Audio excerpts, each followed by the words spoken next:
চোটেও ধাক্কা, গাড়িতেও ধাক্কা, এরপর মোদির ধাক্কা, মমতাকে কটাক্ষ দিলীপের। এদিন কংগ্রেসের ন্যায়যাত্রা প্রবেশ করেছে বাংলায়। নির্বাচনের জোট প্রসঙ্গে আগেই নিজের মতামত স্পষ্ট করেছেন তৃণমূল সুপ্রিমো। এমত অবস্থায় রাহুলের যাত্রা কি মমতার জন্য ধাক্কা? এই প্রসঙ্গে মমতা বন্দ্যোপাধ্যায় সরকারকে খোঁচা দিয়ে এদিন বিজেপি নেতা দিলীপ ঘোষ বলেন, জোটের ধাক্কা বা গাড়ির ধাক্কা শুধু নয়, ওনার মনের ধাক্কা। বুঝতে পারছেন কি? রাস্তায় দাঁড়িয়ে বলছে আমরা জোটে যাব না, এটা তো সিদ্ধান্ত, ঘোষণা করুন গুছিয়ে। আসলে মোদি যে ধাক্কা দিয়েছে তা সামলাতে পারছে না ভালো করে। বর্তমান থেকে সড়ক পথে কলকাতায় ফিরেছিলেন মুখ্যমন্ত্রী, গাড়িতে বসেছিলেন সামনের সিটে।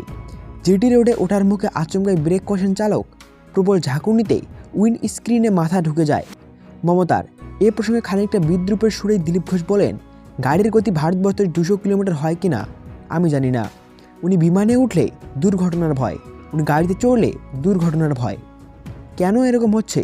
শুধু খবর করার জন্য? যদি সত্যি এরকম হয় তাহলে বলবো ভগবানের আশীর্বাদ, উনি বেঁচে গেছেন। উনি তো পুলিশ মন্ত্রী, ট্রাফিক ওনার হাতেই। উনি যদি সুরক্ষিত না হন তাহলে বাকিদের কী অবস্থা হবে? 200 বা 300 প্রশ্ন নয়, ট্রাফিক কতটা কন্ট্রোলে আছে তা নিয়ে চিন্তা আছে আমাদের। রাজ্যপালকে নিয়ে কলকাতা বিশ্ববিদ্যালয় স্লোগানিংয়ের বিষয়ে তিনি বলেন, পশ্চিমবঙ্গে আর কালচার বলে কিছু নেই, রাজনীতি বা শিক্ষাক্ষেত্র কোনো ডিসিপ্লিন নেই, সৌজন্য সভ্যতা সংস্কৃতির লেশ মাত্র নেই। সব থেকে উপদ্রব জায়গা 20 বা 30 বছর ধরে আফগানিস্তান বা সিরিয়ার মতো দেশে বিপ্লব বা ক্রান্তি চলছে, সেখানে ওগুলো আশা করা যায়। ভারতের মতো একটা সভ্য জায়গায় এটা আশা করা যায় না। এটার কারণ মুখ্যমন্ত্রী নিজে তার নিজের চলাচল, কথাবার্তা বাকিদের থেকে ওই ধরনের উচ্ছৃঙ্খল আচরণে প্রয়াস দিচ্ছে। এমনকি শাহজাহানের গ্রেপ্তারি প্রসঙ্গে দিলীপবাবু বলেন, উনি আদৌ ওকে ধরতে গেছে, সার্চ করতে গেছে, নোটিশ দিতে গেছে, সেটা ইডি বলতে পারবে? ধরে দেওয়ার কাজ ইডি এর নয়, ওটা পুলিশের কাজ।